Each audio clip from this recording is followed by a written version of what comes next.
કોઈ એક સંસ્થામાં પુરુષ અને સ્ત્રીની સંખ્યાનો ગુણોત્તર કેટલો આપ્યો છે? 4:5 આપ્યો છે. જો સમજો, ગુણોત્તર અને પ્રમાણનો દાખલો છે. કોણ કોણ છે? આપણી પાસે પુરુષ છે અને આપણી પાસે સ્ત્રી છે. એ બંનેનો ગુણોત્તર કેટલો આપ્યો છે? તો તમે કહેશો સાહેબ 4:5 નો. એટલે દર 4 પુરુષ સામે 5 સ્ત્રી હશે, એવું આપણે કહી શકીએ ગુણોત્તરનો મતલબ. હવે આગળ શું કીધું છે સમજો.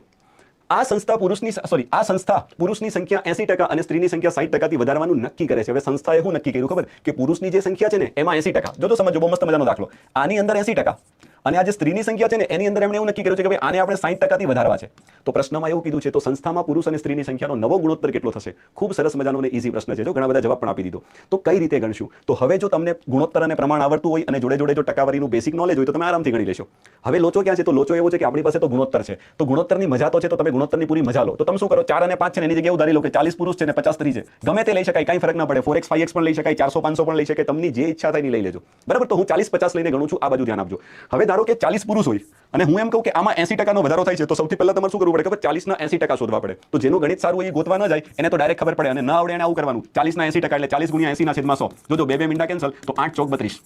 એટલે કે ઇન શોર્ટ 32 પુરુષ વધશે. 40 ના 80%. 40 ના 80% નો મતલબ 8 ચોક 32. તો 32 પુરુષનો વધારો થશે. તો નવા પુરુષ કેટલા થશે? તો તમે કહેશો સાહેબ 72 થશે.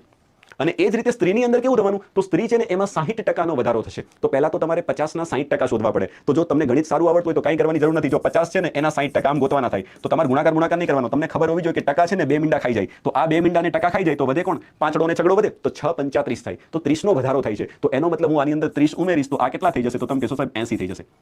થઈ જાય? ક્લિયર? બસ પતી ગયો, મારો જવાબ આવી ગયો. તો એનો મતલબ નવા પુરુષ કેટલા થઈ ગયા? તો તમે કહેશો સાહેબ નવા પુરુષ તો 72 થઈ ગયા. નવી સ્ત્રી કેટલી થઈ ગઈ? 80 થઈ ગઈ. તો તમને એ જ કીધું છે ને કે સંસ્થામાં પુરુષ અને સ્ત્રીની સંખ્યાનો નવો ગુણોત્તર શોધો. તો આ બંનેનો તમારે ગુણોત્તર શોધવાનો. તો બંનેમાં શું કોમન છે? જો કદાચ જીવનમાં ઘડિયા આવડતા હોય તો ખબર પડી જાય. બંનેમાં 8 કોમન છે. તો 8 વડે જાય તો 8 નવા 72 અને 8 વડે જાય તો 8 ગુણ્યા 10 80. તો 9:10 તમારો આન્સર હશે. Option B for Bombay. Clear? Done. હવે જરૂરી નથી કે 40 અને 50 લઈને ગણવું. કદાચ કોઈ બાળક એવું ઈચ્છે કે ના સાહેબ હું તો 400 500 લઈને ગણું, તો તને જે ઈચ્છા થાય ગણજે, પણ ગણજે. અને ઘણાને એવું હોય કે જ્યાં સુધી પાછળ ઓલા બે ચાર મીંડા ન મૂકે ત્યાં સુધી એને આનંદ ન આવે. એટલે કોઈ બાળક આનંદ લેતું ગણે તો મને વાંધો નથી, પણ ધ્યાન રાખજે મીંડા મૂકવાના ચક્કરમાં એકાદ મીંડું આગળ પાછળ ન થઈ જાય.